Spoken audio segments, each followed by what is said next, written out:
I'm Stephen J. Abramson, and today is April 15th, 2011. Today I have the great pleasure and honor to interview the gifted Debbie Allen, who is right here. And this is for the Archive of American Television, and we are at the Debbie Allen Dance Academy in Los Angeles, California. So we'll start at the very beginning. What was your name at birth? Deborah K. Allen is my birth name, Deborrah. And born in Houston, Texas. And When were you born? I was born in Houston, Texas on January 16th, 1950. And were you called Deborah for a long time before it became Debbie, or was it just right away the nickname, or? I was called a lot of things. The Spiller. I had a few different nicknames. No, they always called me Deborah. Mm-hmm. Deborah K. Okay. Deborah K. What was your father's name? My father was a dentist, Dr. Andrew Arthur Allen. Okay. And your mom? My mom is Vivian Ayers Allen. Okay. And what does she do? My mother is a Renaissance woman. She's a poet. She's a painter. She was a concert pianist at 16. She was nominated for a Pulitzer Prize for her first book of poetry in the 50s. She is the one we're trying to catch up with. Tell me about your siblings. I have 3 siblings. Well, actually 4. I have an older brother, Andrew Tex Allen, who's a trumpet player, musician, and composer, jazz musician. I have an older sister, Felicia Ayers Allen Rashad, who people will know her as the star of The Cosby Show. I have a baby brother, Hugh Allen, who is a banker, presently with Wells Fargo Bank. I have a half-sister, Angeline Butler, who is older than all of us. I don't know exactly how old Angeline is. Are most of your siblings involved in the arts, except for the banker, maybe? Everybody except for Huey. Everybody is. I think it has a lot to do with the DNA. Honestly, my mom just would see it in us and develop it, and she would fight to find opportunities for us to study and be inspired by the arts, always. What were you interested in as a little girl? It was dancing for me from the beginning. I think I came out dancing. And Mom just, plowed the field to get me the right classes. How young were you when you first started? I can remember dancing. I can remember my first costume at 4. A little white satin skirt and a triangle and some little tap shoes. I remember that. What did you watch television when you were little? Yes, television actually existed when I was little. It hadn't long been in existence. But actually, television had a great influence on my sense of myself. Mm-hmm. There was a lot of playing of the early musical films on television. So I was like 5 years old, 4 and 5 years old, cutting my teeth on the Busby Berkeley movies, Shirley Temple, the Nicholas Brothers, Gene Kelly, and Lena Horne. I had incredible images to kind of reflect myself in. Did you have a favorite TV show? Well, there was, when I came up, there were very few TV shows that, were the staple of the family other than the Ed Sullivan Show. Growing up as a little kid, it was the Ed Sullivan Show because that's where you saw everybody. You saw Richard Pryor, you saw the Beatles, you saw Margot Fontaine, Nureyev, you saw everyone, Sinatra, Sammy, you saw everybody on Ed Sullivan.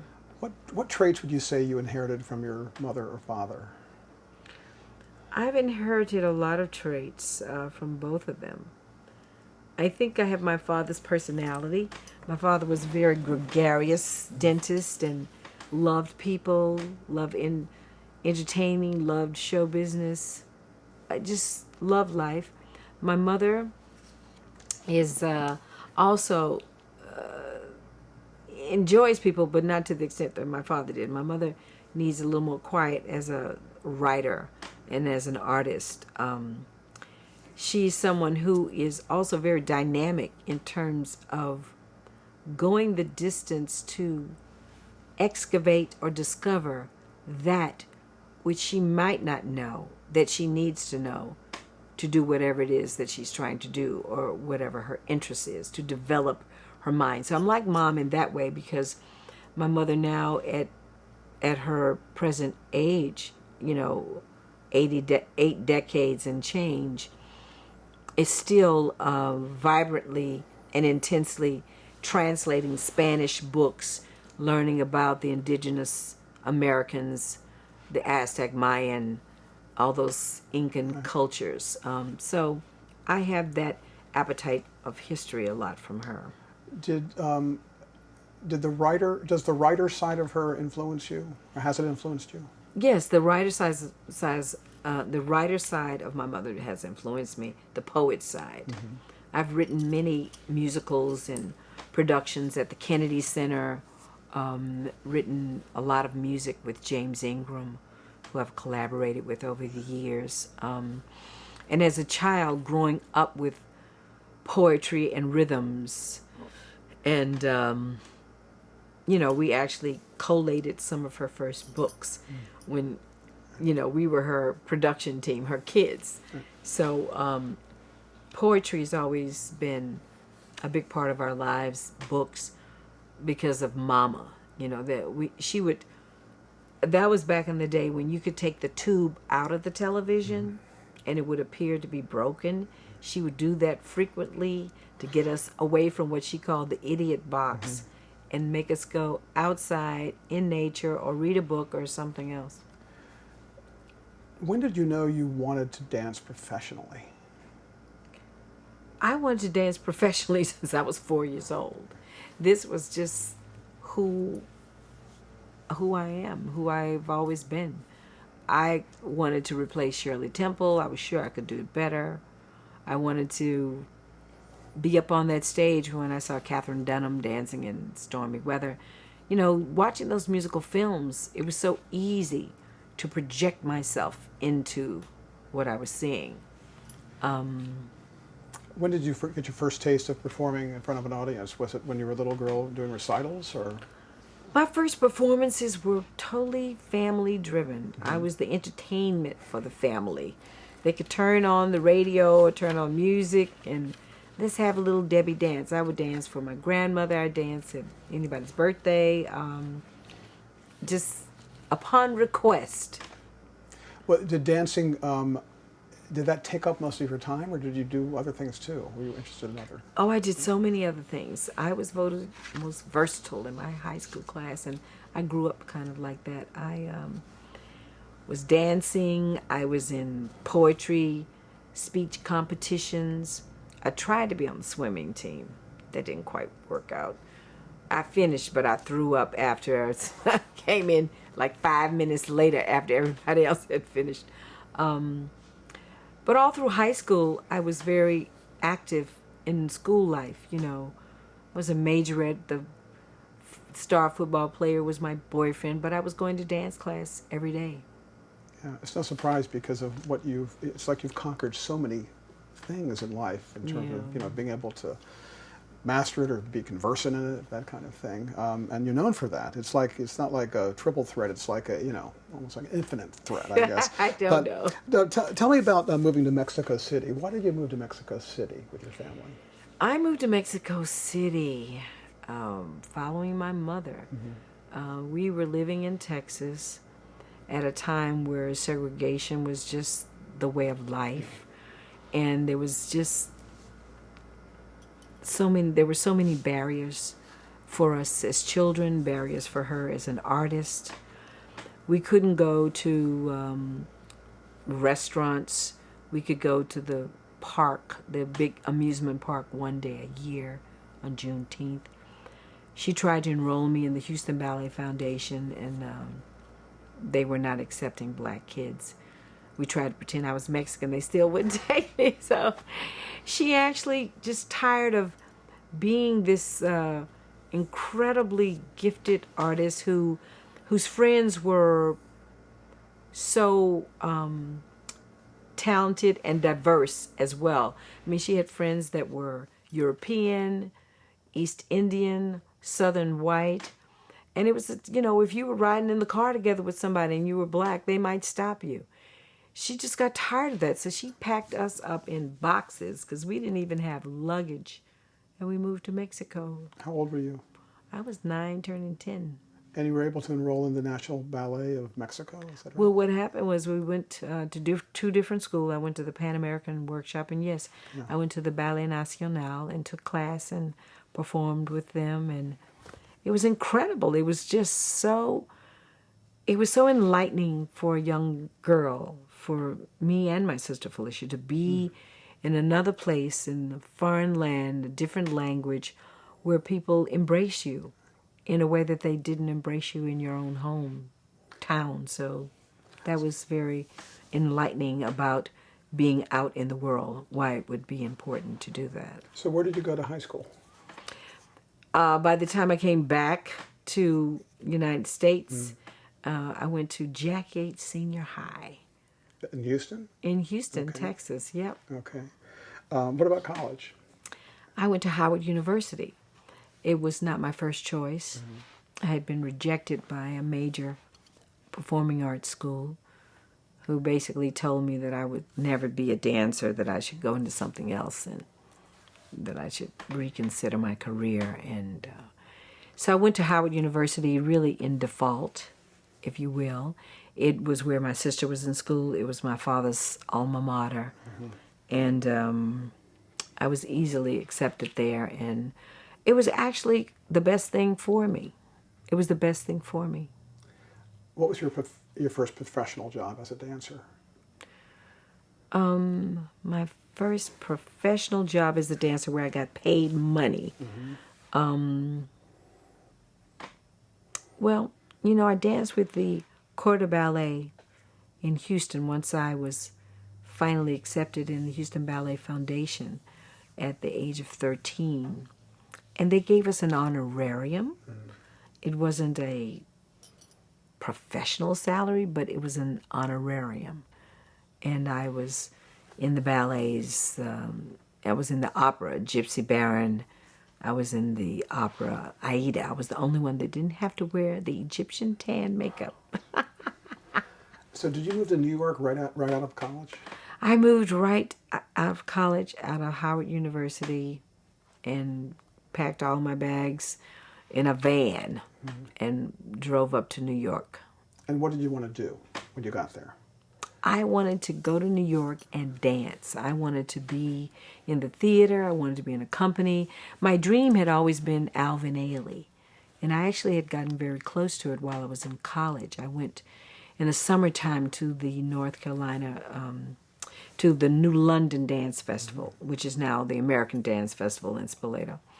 And I met the Alvin Ailey Company, and that's when I knew who I wanted to be and where I belonged in the world of dance. I was throwing away those toe shoes, honey, and wanted to put on some heels and a red tight dress. And everyone wanted me to come in the company, but he said I was too young. But I was killing Revelations and all the, excerpts of the choreography that we learned. Was it a bit of a struggle when you moved up there? I mean, just getting sort of established? Oh, it was a struggle. My sister lived in the Y, and I moved into the Y in a one-room with a bathroom down the hall situation with her. And I said, honey, we got to get out of here. So I made her get an apartment, and then we just pooled our money together and paid our rent. Sometimes we didn't eat. Sometimes we went hungry. It was hard. New York can be really tough, but, if you can see yourself there, if you can wait it out, you might get there.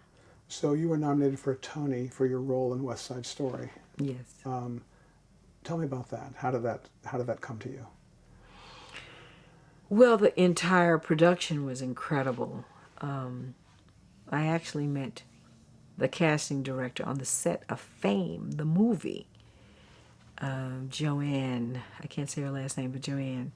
And she said, I was actually doing my little Spanish act, because coming out of Mexico, I spoke Spanish and I had an accent, and I used to do bits and make people laugh. And so we were in the cafeteria somewhere, and I was making everyone laugh. And she said, "Do you think you would like to have a meeting with Leonard Bernstein?" I was like, yeah, sure, hello. And by that time, I had done a bit of television and had developed myself. So they got very excited when I auditioned, and immediately he introduced me to Joan Robbins, and I got the part, and it was incredible. I didn't grow up on West Side Story like a lot of kids, because in Texas, when that movie came out in, 55, 56, Something like that. all the movie theaters were segregated. So I didn't see West Side Story until much later. So I was excited, though, to be working with them. I knew exactly who they were, and You played Anita, right? And I was Anita in West Side Story. you got a drama desk award. Is that right? Yes, I won the Drama Desk Award. Well, how did that feel? That was exciting. It was exciting. It made me feel really good about my accomplishment, and made me think I might win that Tony Award, but they held it back. It's good to stay hungry. It's all good. It's all good. When did you want to be a dancer and an actor too, or did you kind of want to do it all at that point? I kind of wanted to do it all. I had trained at Howard University as an actress after I had been rejected by the Performing Arts School. I went to Howard University, and there I was majoring actually in classics. I was translating ancient Greek. I was one of only 2 students in the classics department class. So I was taught by Frank Snowden, Dr. Frank Snowden, who is one of the most brilliant minds in the world of antiquity and class. In fact, he wrote this incredible book called Blacks in Antiquity, and I was his student. So I was translating Homer and Aeschylus and, the great Greek writers. And then I decided, I really wanted to go into theater. Classics was going to be Latin and Greek in 6 years undergrad. And then I just started feeling I need to get back on the stage. So I transferred to the drama department, and I majored in theater arts. And there I trained as a director. I trained as an actor.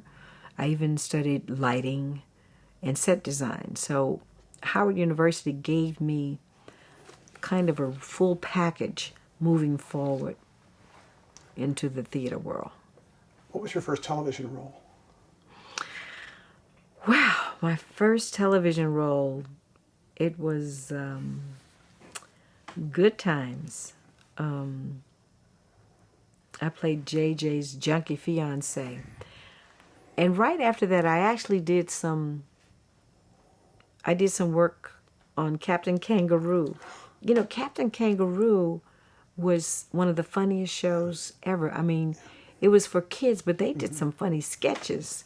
And I remember playing in the circus, playing a princess, doing all these funny things. And they were kind of ready to offer me a real deal, and I was excited to do it. But then I got pulled into Hollywood. When you were doing Good Times, were you a fan of the show? Yeah, everybody was a fan of Good Times. It was a great show. It was family. I mean, JJ was this quirky, funny character, but the storylines were really relevant to not just the black community, but the working class people of America. It was so relevant. And I was actually visiting Ralph Carter, who was my co-star in the Broadway musical Raisin. And I was just visiting him, and I was actually sitting in the lobby waiting for my ride when Jane Murray, the casting director, walked past me and said, she looked at me and she says, "Can you act?" I said, yeah, I can. "Can you audition?" I said, "Really?" "Yeah." And so she brought me in her office, showed me some sides. I read the sides, and they cast me as JJ's junkie fiance on the spot. It was great. What was the set like? Was it, it was, I guess, new to you? It was totally new to me. I had never done a TV set. sitcom. Yeah. Never done a sitcom. So, it was exciting. I was excited to be there. Everybody was so nice to me. They had seen Raisin, most of them. There was a bit of drama going on about how I was going to wear my hair so that it wasn't the same as the young girl that was his sister, same as her hair. And then they changed my hair, then she changed her. I don't know, it was some drama. I remember some drama about my hair. But it was fun working with Jimmy because he was a big star. I mean, he was a big star at that time. Jimmy Walker, right? Yeah, Jimmy Walker. And but I was not impressed. And I think he liked having somebody who was like, I would be like, honey, come on, say your lines, calm down. You're not flirting with me for real. Let's stop it. And, I was really about the work. And so we actually became friends. And subsequent to that, he actually requested me to play opposite him in a movie called The Greatest Thing That Almost Happened. And you were cast in Roots: The Next Generation, right? I was cast as Nan, Alex Haley's wife. That was incredible. Had you seen the original Roots? Absolutely. Everyone had seen Roots, and it was such a great kind of trauma for the whole Hollywood scene. It created the miniseries because they had no faith in the show and they were going to dump it. They said, let's just get rid of it. And then it was the highest rated show in the history of television. Black people, slavery, America facing itself. And then when they did the sequel, Roots 2, I was so thrilled to be cast and to be working with Lloyd Richards, who was the incredible professor and director out of Yale Drama School. And it was the first time I ever went on a set and saw so many black people on the crew. I had never seen that before. There was a lighting director that was a black man. There was the sound man was a black man. I mean, it was incredible to feel that you really existed in a big way. What do you think the legacy of Roots is? The legacy of Roots is really the legacy of America. That's what it is. It is the story of who America is still becoming. It is the story when you experience, you are really finding out who America is, where she is. There have been two movements, is the abolition of slavery and civil rights movement. And both of those movements empowered and ignited the women's movement. It spoke to the women of America to stand up. And these things that have happened here in America are speaking to people in the Middle East right now. They're encouraged by looking at America historically, knowing that things can change. So Roots is really the story of America and who she is to become. So around 1980, you were cast in a small role in the movie Fame. And tell me the name of the character. Well, you know what? My character was actually supposed to be a senior student who was the nemesis for Coco. I was supposed to have a big number, and I was working in Burger King, and that all got cut. And they gave me the dress. Alan Parker was shooting so much footage. He had a 10-hour movie, and he said, Debbie, I love you, and you'd be so great, but I'm going to have to tell you, I'm going to cut your number. I'm like, okay. And so I came off as a young teacher where I really was the senior class student who was assisting the class. And I can't even remember my name. Well, I was wondering if it was, you were Lydia in the series. Were you Lydia in the movie? I don't think they ever said my name in the movie. Okay. So how did you make the transition from that film to the TV series that started on NBC, I think? Yeah, NBC. Was that like a natural thing, or did they come back to you and say, hey, we really liked you, or what? How did that come about? Well, what happened was, by then I had done West Side Story. I think I had already done the movie Ragtime. I think I'd done Ragtime. And they were deciding to make Fame into a television series. And they said, would you come and play the dance teacher? We want to go younger with the dance teacher. They were clear to say the show is not going to be about you and your character. It's really going to be about the kids. And I said to them, you know what? I would love to do it if you let me do the choreography. They said, oh, please, you can have the choreography. They're like, mm. Really? It was that? Yeah, they paid me $2 to do the choreography. Seriously, it was like no money. My agent kept saying, "Why do you want to do that?" I'm like, "Because that's what I really love, and if I can do that, I'll do the show."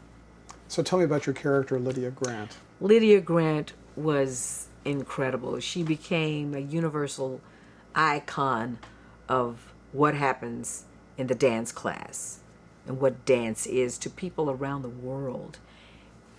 She was a young woman who, part of her, a lot of her was Debbie Allen.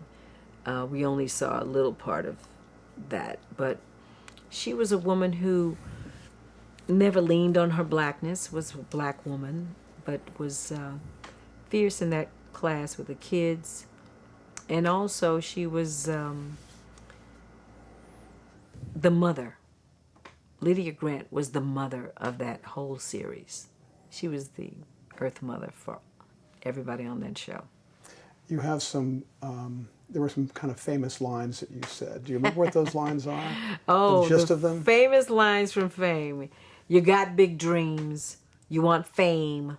Well, fame costs. And right here is where you start paying in sweat. You nailed it. Well, I've never not been able to say it. I mean, I'll be in the grocery store and somebody say, "Oh, could you say the line?" I'll be in Italy somewhere. Miss Grant, say it to us, please. They love it. It's great. They call it the character's name. Okay. That's right, Miss Grant. How was the TV show different from the movie? It went on for 6 years. That's how it was different from the movie. It was a movie that never wrapped. It was 6 years. It was an incredible journey for all of us. For me, it developed my sensibilities, sharpened my sensibilities as a choreographer, developed me as a director, mandated that I become a producer. It was like going to film school in a way, at the same time that you were doing something that you loved, and there was always so much at stake every week, week to week to week to week. Did you have input as the show continued? Did you have input about your character?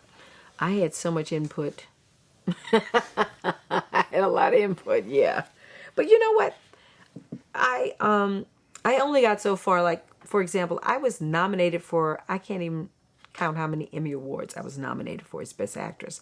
But I was never going to win, and I would tell them, I said, Cagney and Lacey are dying of breast cancer and getting raped, and I'm talking about who's dancing the lead. So there's never going to be the degree of difficulty because they never really wanted to go home with Lydia Grant. We went home with me maybe once, Leroy once. But I didn't have so much to do with the storylines. I had all to do with what happened on the dance floor in our production numbers. It was written in the script. Bill Boleyn used to write DWD, Debbie Will Determine.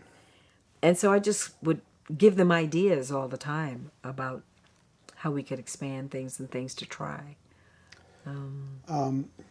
There was so much at stake from week to week. Was that how it continued? Was that... It was that way from the beginning to the end.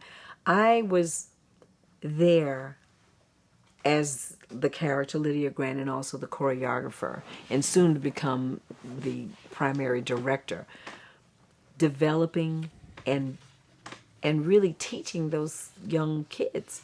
I never had a day off. On Saturdays and Sundays, they were at my house rehearsing. We only had 2 days to get those numbers together. 2 days. And there was a lot of work that needed to be done. And there was no pattern for me to follow. Bill Spencer, our cameraman, our DP, actually took me back in the editing room to show me the archives from the old MGM movies. I would write out the dance action, the lyric, how much music, and then I would write out the camera moves. And then nobody taught me how to do that. I just knew I had to communicate to everybody, this is what we're going to do. So he took me back in the editing room, and it was so much the same. It was incredible. So there was a lot at stake. I had a lot of so talented and gifted young people that were unbridled and undisciplined. In particular, my baby, Gene Anthony Ray. I was always minding him, always, till the very end with him. Tell me a little more about the craft of choreography for television. It sounds like it just sort of came naturally to you, but what are the essential differences between something for the small screen and, let's say, stage, or even, you know, a feature? Well, the difference between theater and film in choreography or directing is on the stage, lighting tells you where to look. In a movie or in television, you put the camera, you place it. You say, this is a close-up, this is a dolly shot, you're telling us all the time with the camera where we want to look. And that was something that I learned. I learned by paying attention. I was in front of the camera so much, but I was always paying attention, always. When I was in Three Girls 3, this was a big variety. This was coming, bringing variety back big time. And I will never forget them dressing me up in a Bob Mackie bejeweled harem outfit. And this camera right here in my face on a Titan crane that then just pulled all the way back as I opened my arms and unveiled and walked down the steps. And it was one big shot. It went from this extreme close-up to the massive wide shot of the entire set and the 15 men that were undulating underneath me. Oh, honey, it was fabulous. But I was paying attention the whole time. And I think my eye was also sharpened because growing up with those MGM movies as a kid, Busby Berkeley, I was paying attention. I was looking at that good old head-to-toe shot. Fred Astaire didn't do all those cuts. He and Gene Kelly, they were really doing the craft. The Nicholas were. There weren't a lot of cuts because they were hitting it. So I was influenced and informed by that. And certainly after having learned directing at Howard University, not trained as a film director, but just as a director for stage, the progression from choreography to directing was a natural because I really was in charge of shooting those numbers. Sometimes the directors would go home because they didn't know how to shoot dance. And I'd be, oh, honey, somebody shot a white shot. Okay, that's it. I said, oh, no, honey, we got at least 10 more setups. Look, honey, go on to your trailer. I'll fix this for you. And this is when you're really an honest artist, that you're not trying to get more money for it. You're not trying to get credit for it. You just want to get it so that it's good and it's right.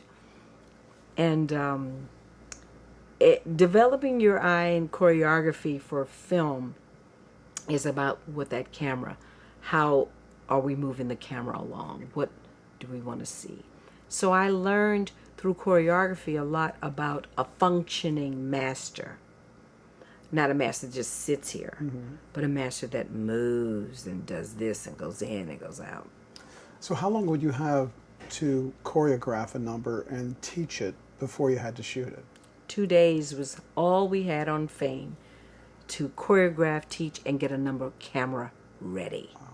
We had that wonderful rehearsal hall. There's a picture of me, Jean Anthony Ray, Fred Astaire, and Ginger Rogers in that rehearsal hall A. That was the same room that they rehearsed in. And when they came, they were so thrilled to come back, and they loved what we were doing on Fame. They loved us. And that room was the room, rehearsal hall A. I think it's a costume room now, unfortunately, but. So was Fame shot in New York or Los Angeles? Fame was shot here in Los Angeles, right on the MGM lot, which is now the Sony lot. And we used to do maybe 2 or 3 weeks of filming in New York. I would actually film production numbers on the streets of New York that we'd cut into it, and you would feel like we were in New York. So a typical week was how many shooting days? There was a 7-day shoot week on Fame. 7 days.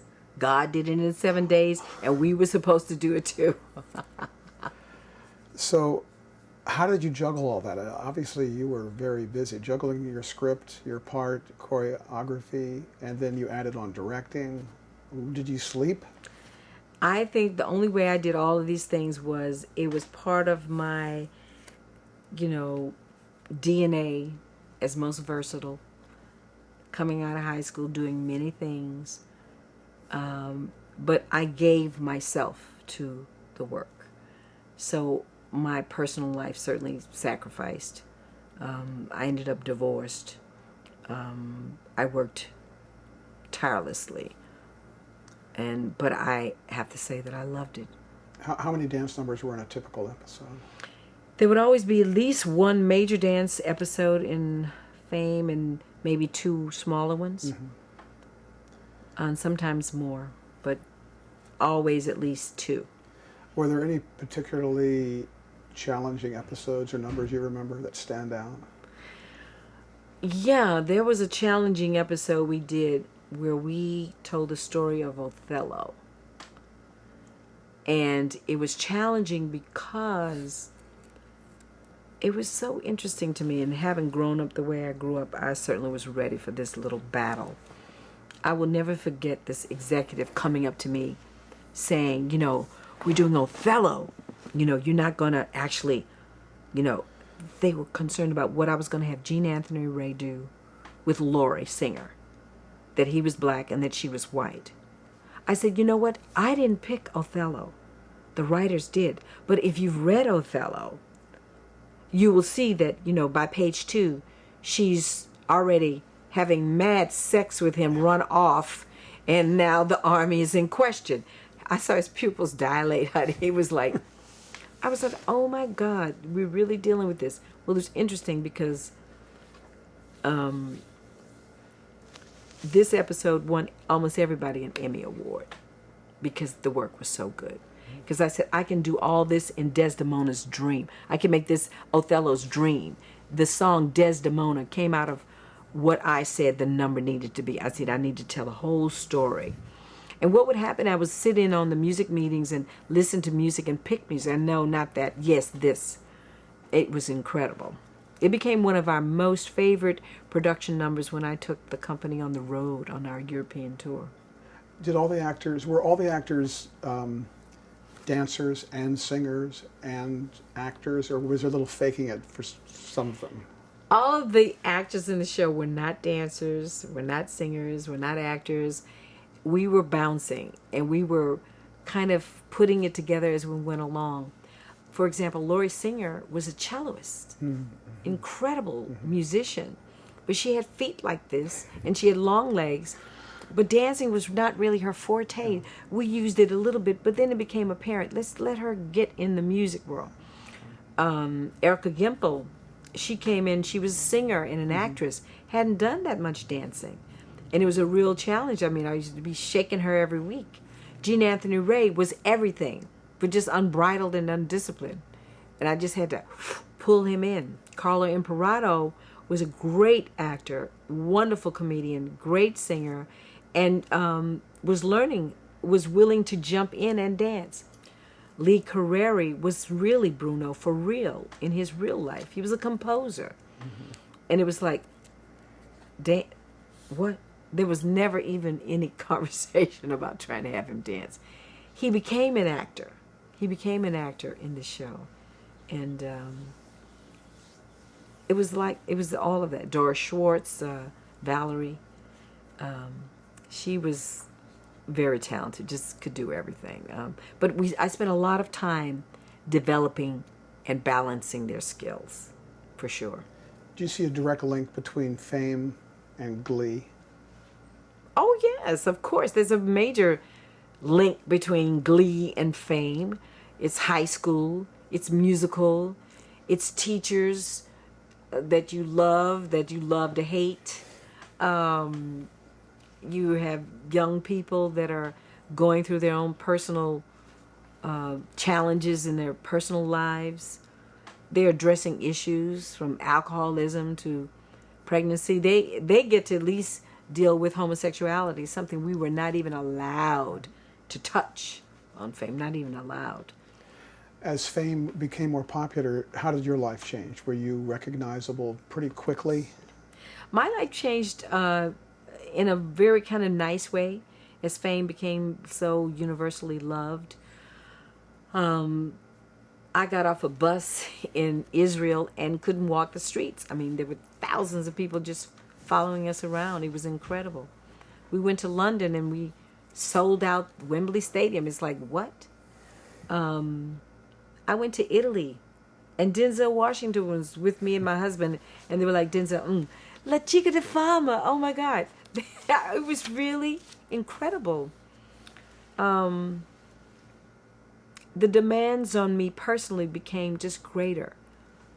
Greater. It was difficult. I was always working to bring everybody up. I mean, I ended up in the hospital with my first child, coming early because I was flying around with fame, and I was 6.5 months pregnant. It was tough. It was a lot. You mentioned that that gay characters, it was like a taboo to kind of deal with that subject back then. What were some of the other restrictions and rules, the things that you couldn't, that were sort of not allowed? Well, we had challenges about anything that was sexual, because this is why when you say what was my influence on the stories, I said everything, but not really, because I always thought we should have had a story where Leroy fell in love with Lydia. They just were not going to let that happen. That was a natural story for him to fall in love with her. That would have been the truth.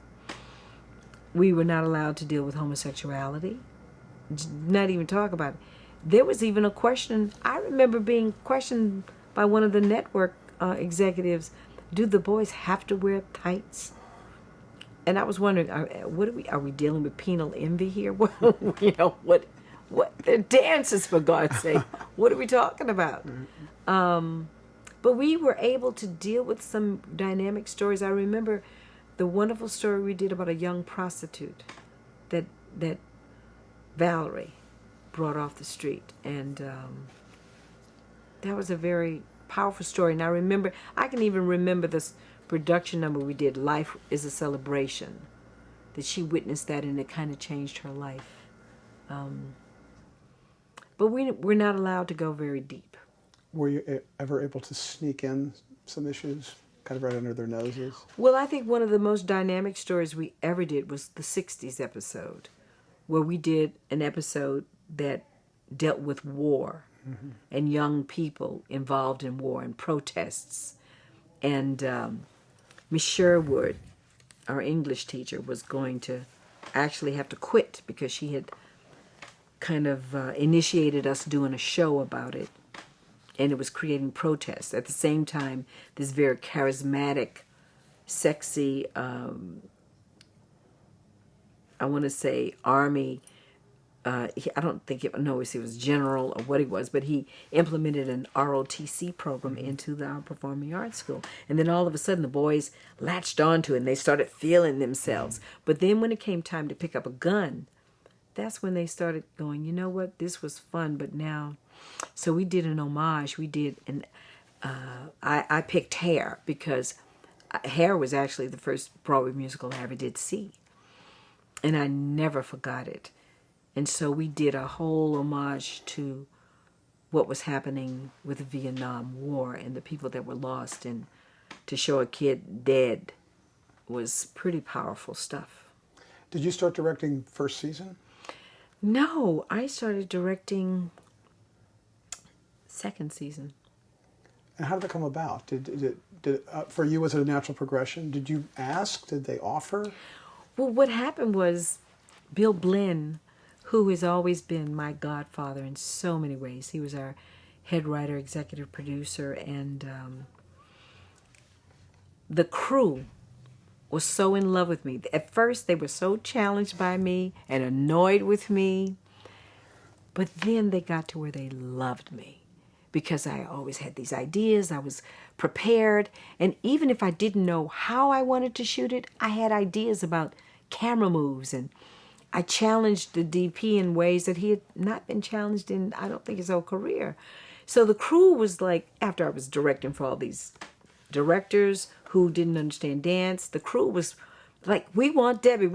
And then Bill was like, yeah, let's do Debbie. So they gave me my first episode, and I remember it. It's called Lisa's Song. It was about a ghost that was in the school that Valerie's character was seeing in the image in the mirror. And it was incredible. And it was the first time the crew ever wrapped early. I mean, one day we wrapped at like 4 o'clock. They were like, yeah. But we weren't rushing. I just knew what I wanted. I always knew what I wanted. As a director, that's still, I think, one of the things that people like about me a lot. As a fellow actor, was it smooth for the other actors for you to be directing them? Yeah, the actors were used to me directing them in all the production numbers, so it was nothing new, and they certainly knew my ability. So, no, everybody was rooting for me. And then it turned out to Debbie, how many do you want to direct? You can direct as many as you want. So the choreography did pay off, and my agent wasn't right. I was right. He was wrong. So you were the first, if not, I think the first African-American woman to direct primetime television, scripted television. Were you aware of that then? That's pretty groundbreaking. I'm not aware of it now. Is that true? I don't even know that. That's what my notes say, yeah. Wow. Well, that's amazing, and I'm proud to have that title. Yeah. Yeah. Well, now that you know, I mean... Now that I know. I'm surprised you don't, actually, because, yeah. Well, you know what? I've been on that train that's still moving forward, yeah. that I don't get to rest on laurels. I don't get to look at anything. I mean, we don't know. Just like, hey, when my sister, Felicia Rashad, won the Tony Award for Best Actress, we didn't know she was the first African-American woman to win that award. We were sure that Ruby Dee had won it. But, hey, I'll take that little star on my forehead. I like that. That's nice. Well, you told me about growing up in Houston that, there was discrimination there even in terms of getting, accepted to a ballet academy or a dance academy. Yeah. How did you find it when you were doing Fame in terms of women, especially women of color, having those kind of leadership roles, directing and, choreographing and things like that? I found it still to be very tough. And still. When I started directing Fame, I remember my first day wondering, what was I going to wear? Did I need to, man up and wear some macho-looking clothes? Or, will they pay attention to me? And, I ended up wearing my pink overalls, some lace socks, my perfume, and they loved me because not that I'm a woman or anything, but because I came prepared as a director.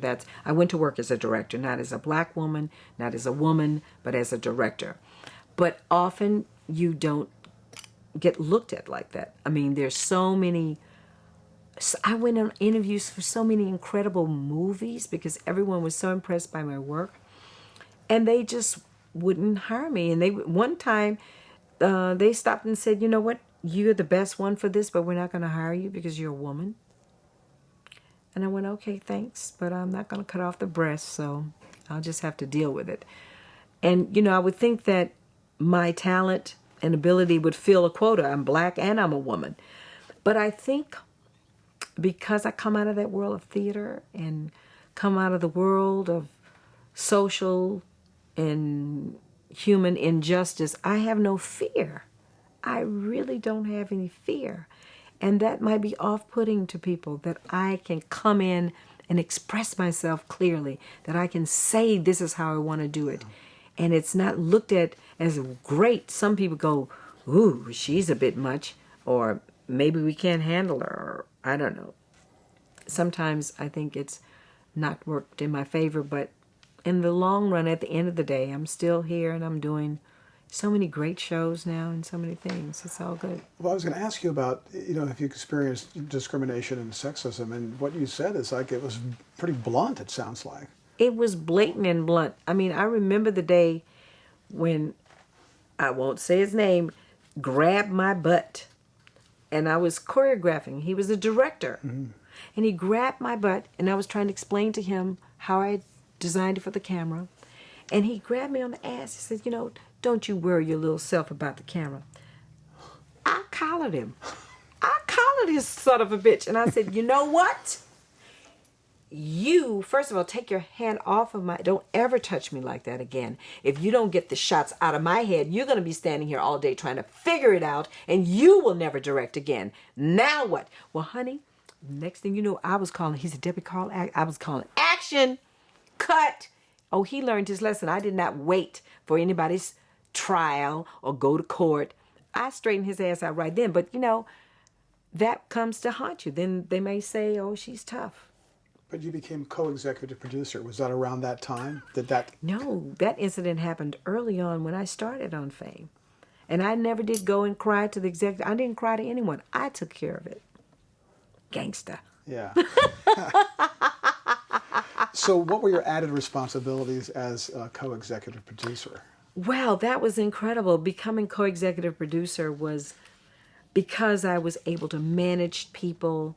I was able to communicate, keep things moving on time, oversee what was happening in scripts and production. I was doing all the things I'd always done, but I was now being credited as a producer.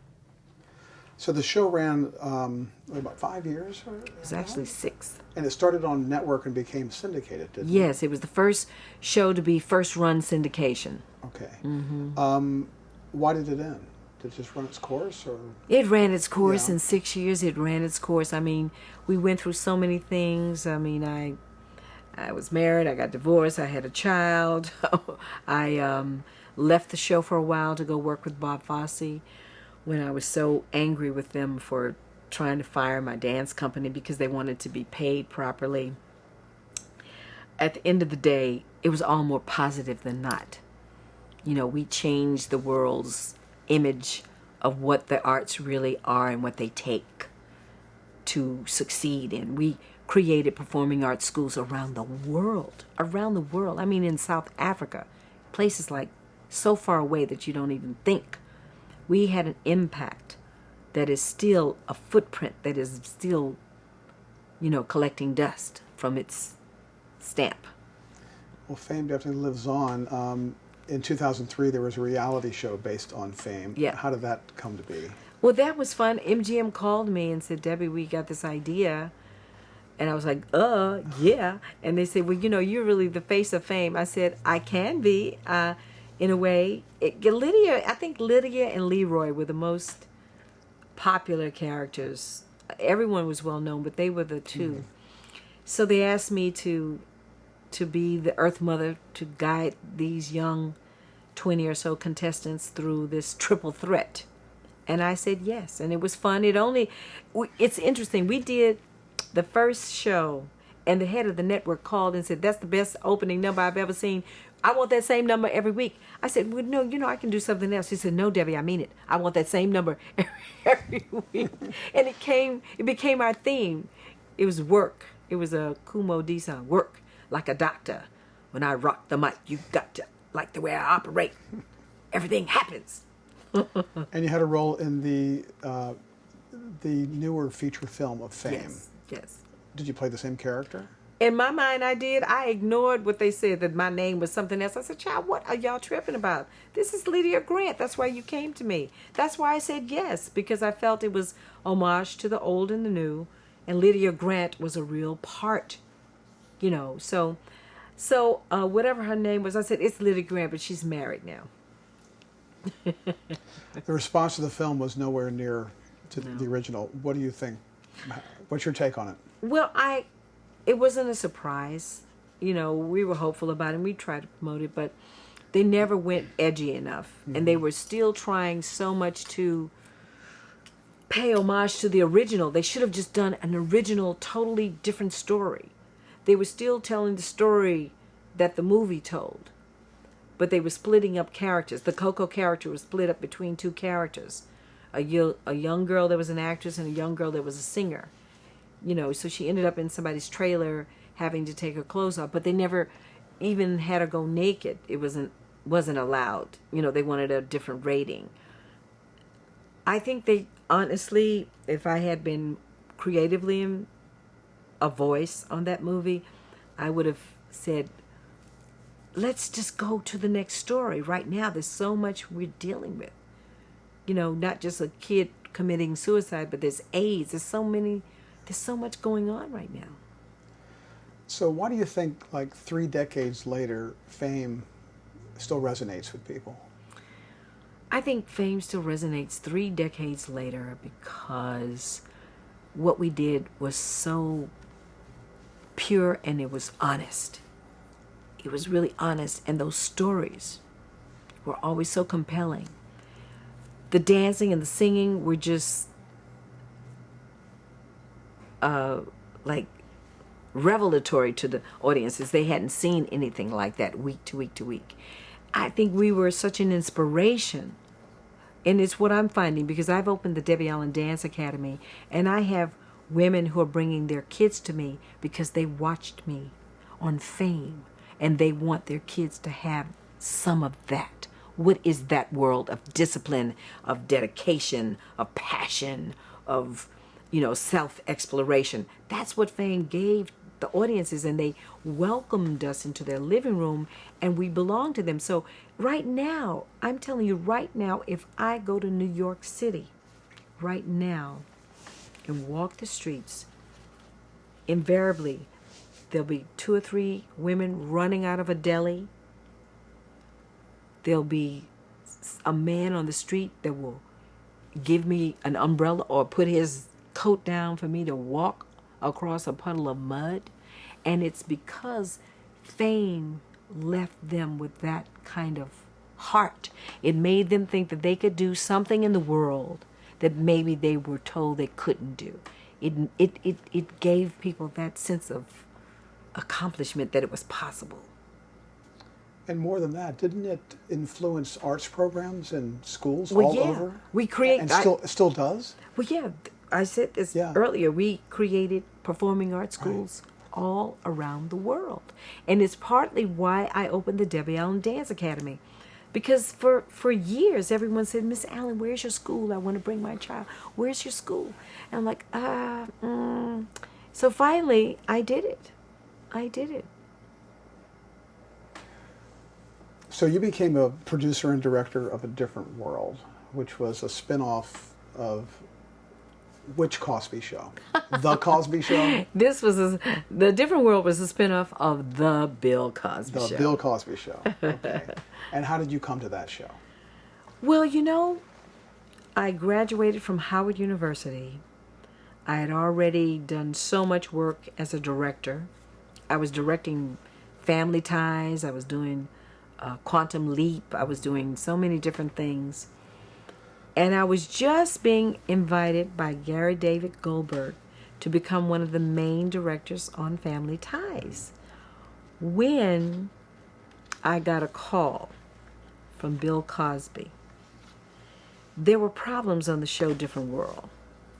Those of us that were watching it that knew historically black colleges could see it, but there were problems going on behind the scenes and on the product itself.